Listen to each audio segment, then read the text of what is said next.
que transformou-se numa grave emergência da vida brasileira.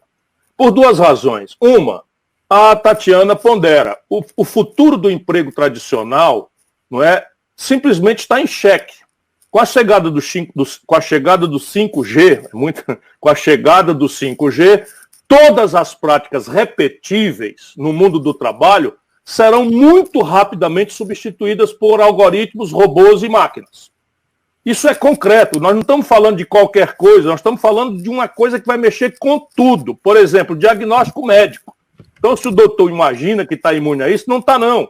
Porque com os algoritmos, nós vamos fazer diagnóstico médico a partir das máquinas que estarão programadas por telemedicina para um diagnóstico sem falha, sem erro, naturalmente sem a sensibilidade humana, mas lá no Mass General Hospital, em Boston, vai se desenvolver o algoritmo e todas as máquinas serão conectadas na internet e as tomografias, as ressonâncias, os ecogramas, os ecógrafos, etc., estarão todos conectados para oferecer um diagnóstico médico. O serviço de enfermagem não, porque importa em cuidado.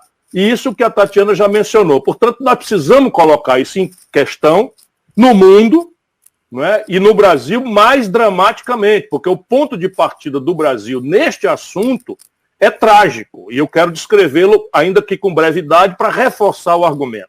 O outro é um universo que esse futurologista chamado Hariri, vocês conhecem todos, ele não tem as delicadezas politicamente corretas, não se sente necessidade de ter, ele fala simplesmente que a humanidade está gerando uma geração de inúteis. Olha que palavra dura, irônica, cínica e trágica. Não é?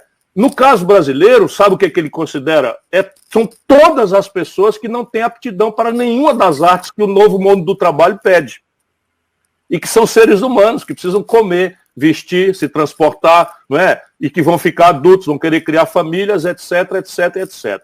Então, veja, seja por esta dimensão, como uma política de substituição do emprego tradicional que vai sumir, e seja porque nós temos que fazer uma requalificação em massa que demanda tempo e oportunizar a entrada no mundo do trabalho novo para essas multidões que o Hariri chama de inúteis porque não conseguiram ter aptidão à arte mínima de qualificação para se introduzir em qualquer das atividades produtivas, nós precisamos acudi-los com a renda mínima, com o imposto de renda negativo.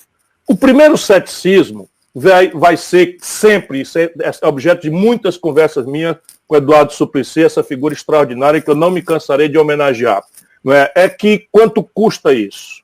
Será que a gente pode pagar isso? Isso é uma pergunta que fez com que a população brasileira, de tanto apanhar, de tanto sofrer, de tanto ser humilhada, de tanto ser levada à crença de que a política é uma inconsequência, quando não pardieiro de pilantras, mentirosos, ladrões, que chafurdam no privilégio e só se lembram do povo em véspera de eleição para prometer o que não vão fazer.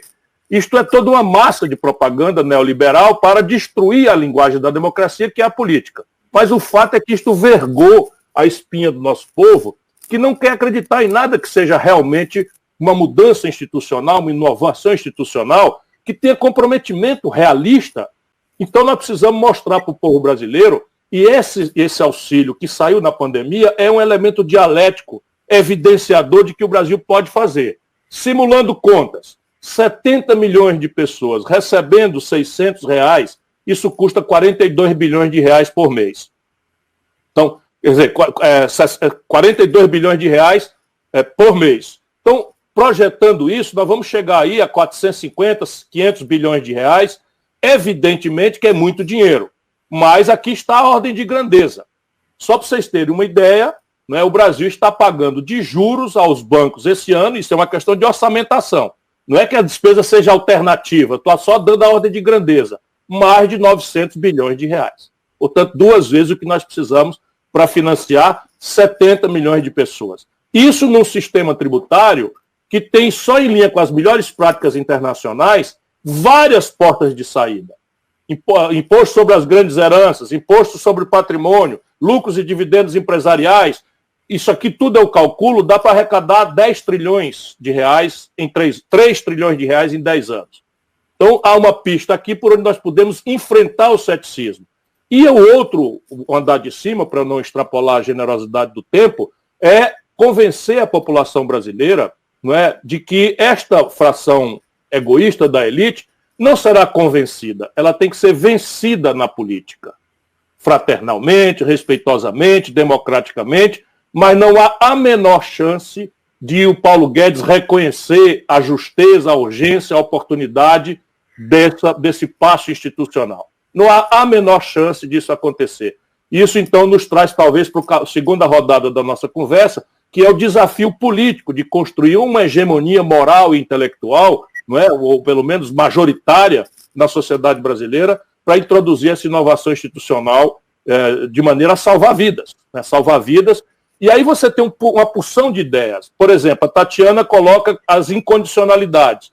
Mas eu ponho para provocar, aproveitando esses 30 segundos, se não seria uma condicionalidade aceitável você fazer com que houvesse credenciamento de todos os ambientes de realização desse consumo pela renda, de maneira a obrigar que 40% dessa renda, que é a carga tributária sobre o povo pobre, voltasse para circular na formalização da economia brasileira.